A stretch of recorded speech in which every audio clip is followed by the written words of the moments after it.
प्रधानमंत्री नरेंद्र मोदी संबोधित कर रहे हैं। लखपत साहब ने कैसे कैसे झंझावातों को देखा है।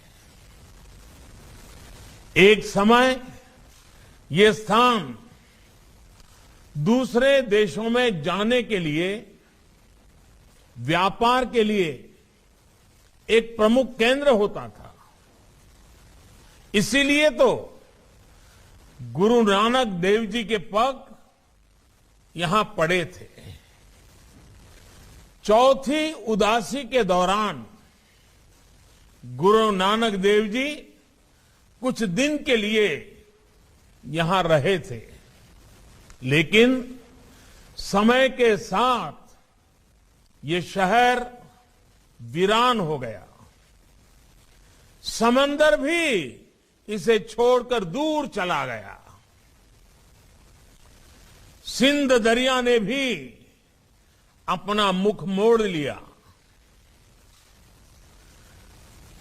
1998 के तूफान से, समुद्री तूफान से इस जगह को, गुरुद्वारा लखपत साहब को काफी नुकसान हुआ और 2001 के भूकंप को कौन भूल सकता है।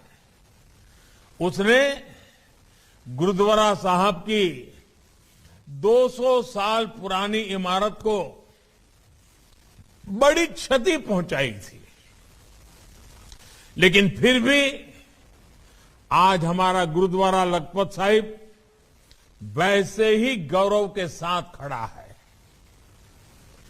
मेरी तो बहुत अनमोल यादें इस गुरुद्वारे के साथ जुड़ी हैं। 2001 के भूकंप के बाद मुझे गुरु कृपा से इस पवित्र स्थान की सेवा करने का सौभाग्य मिला था। मुझे याद है तब देश के अलग अलग हिस्सों से आए शिल्पियों ने, कारीगरों ने इस स्थान के मौलिक गौरव को संरक्षित किया। प्राचीन लेखन शैली से यहां की दीवारों पर गुरुवाणी अंकित की गई। इस प्रोजेक्ट को तब यूनेस्को ने सम्मानित भी किया था। साथियों, गुजरात से यहां दिल्ली आने के बाद भी मुझे निरंतर अपनी गुरुओं की सेवा का अवसर मिलता रहा है। 2016-17 गुरु गोविंद सिंह जी के प्रकाश उत्सव के 350 साल का पुण्य वर्ष था। हमने देश विदेश में इसे पूरी श्रद्धा के साथ मनाया। 2019 में गुरु नानक देव जी के प्रकाश पर्व के 550 वर्ष पूरे होने पर भारत सरकार पूरे उत्साह से इसके आयोजन में जुटी। गुरु नानक देव जी का संदेश पूरी दुनिया तक नई ऊर्जा के साथ पहुंचे, इसके लिए हर स्तर पर प्रयास किए गए। दशकों से जिस करतारपुर साहिब कॉरिडोर की प्रतीक्षा थी, 2019 में हमारी सरकार ने ही उसके निर्माण का काम पूरा किया और अभी 2021 में हम गुरु तेग बहादुर जी के प्रकाश उत्सव के 400 साल मना रहे हैं। आपने जरूर देखा होगा, अभी हाल ही में हम अफगानिस्तान से ससम्मान गुरु ग्रंथ साहब के स्वरूपों को भारत लाने में सफल रहे हैं।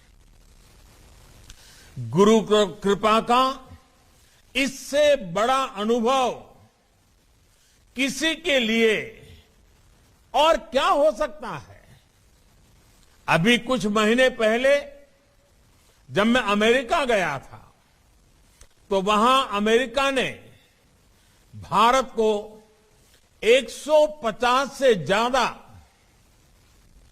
जो भारत की ऐतिहासिक अमानत थी, जो कोई न कोई चोरी करके ले गया था, वो 150 से ज्यादा ऐतिहासिक वस्तुएं हम वापस लाने में सफल हुए हैं।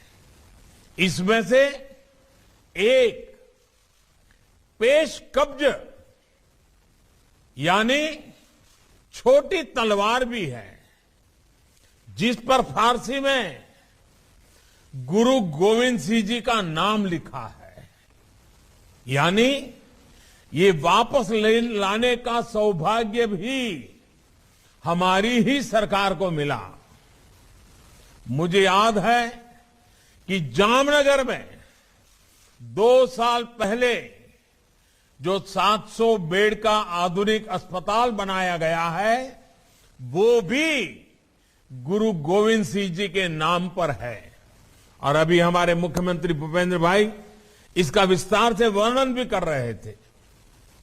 वैसे ये गुजरात के लिए हमेशा गौरव की बात रहा है कि खालसा पंथ की स्थापना में अहम भूमिका निभाने वाले पंज प्यारों में चौथे गुरसिख भाई मोकम सिंह जी गुजरात के ही थे।